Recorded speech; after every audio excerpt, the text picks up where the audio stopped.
Salud mi gente, your boys coming through once again, and on today's video, we're going to talk about the arrest of Elpidio Reyna.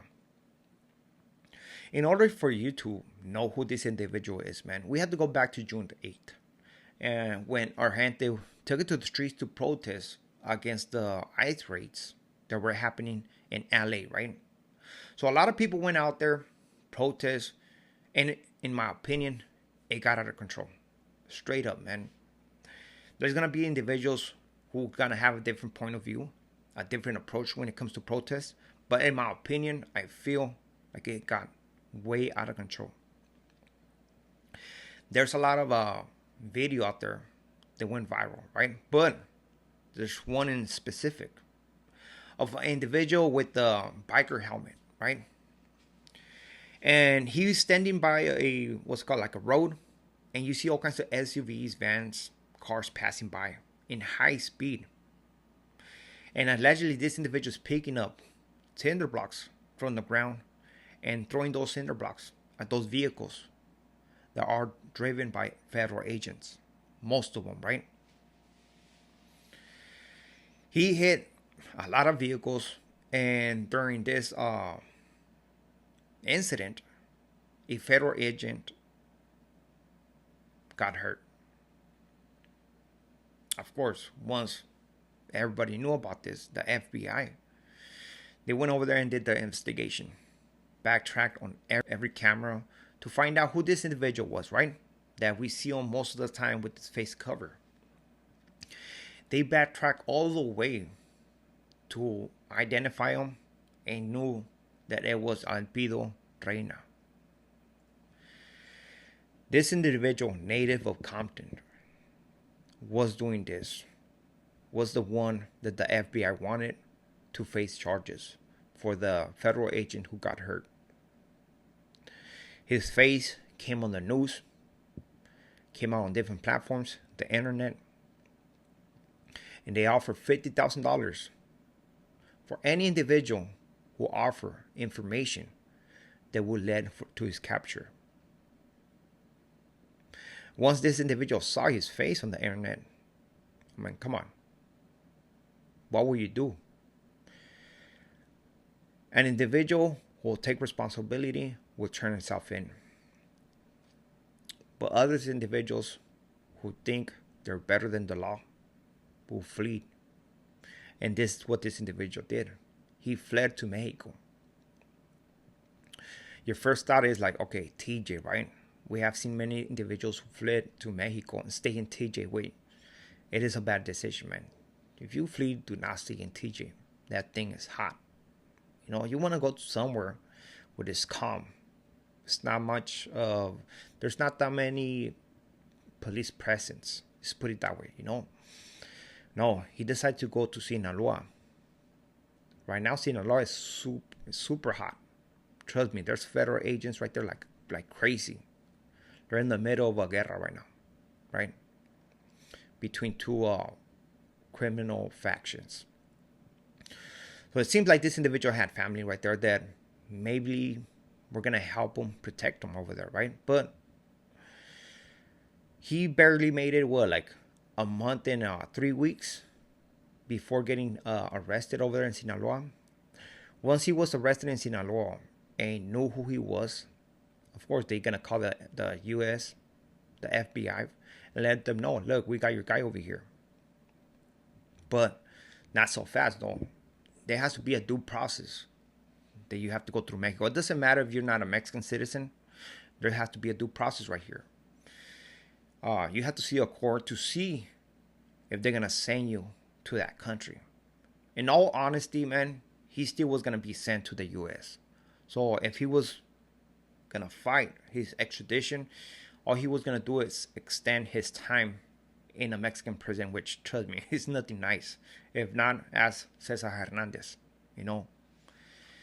So this individual decided to sign the papers, surrender to the U.S., right? So they took him all the way to San Isidro, to the border between San Isidro and Tijuana, and he got arrested by the border patrols right there, which it was actually one of those individuals that was driving those vehicles, right? He's the one who read his rights, told him what he was being arrested for, and basically is assault on a federal agent, which carries 8 years. Not to mention destruction of federal property. I don't know how much that carries, along with other charges, right? But the assault on a federal agent does the one that carries the most time.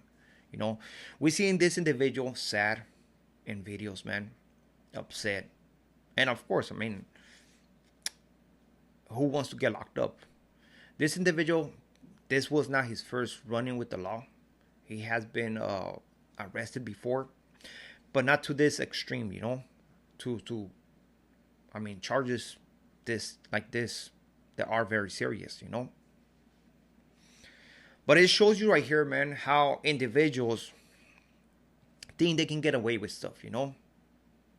I do understand that a lot of people see this guy as a hero, somebody who did something, you know, because everybody felt like those federal agents were crossing the line, which I do believe that, you know what I mean?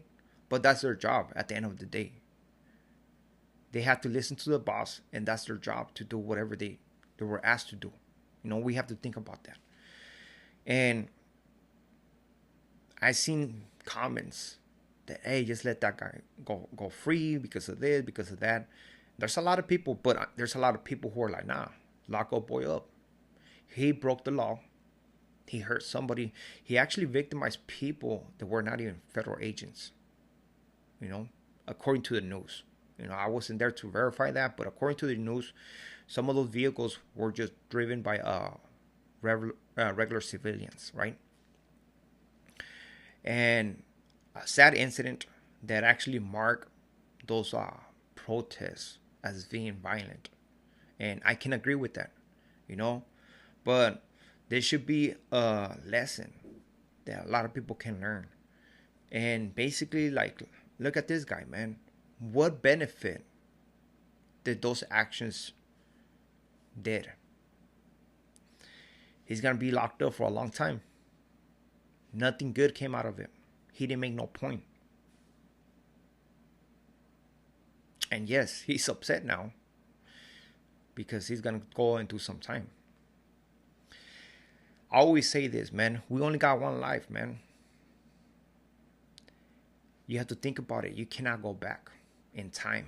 So you have to understand how to utilize your time and what to do with it. Because that's going to be 8 years, 10 years that he's not going to be able to get back. Trust me. I wasted 15 years of my life that I cannot get back, you know. So I feel like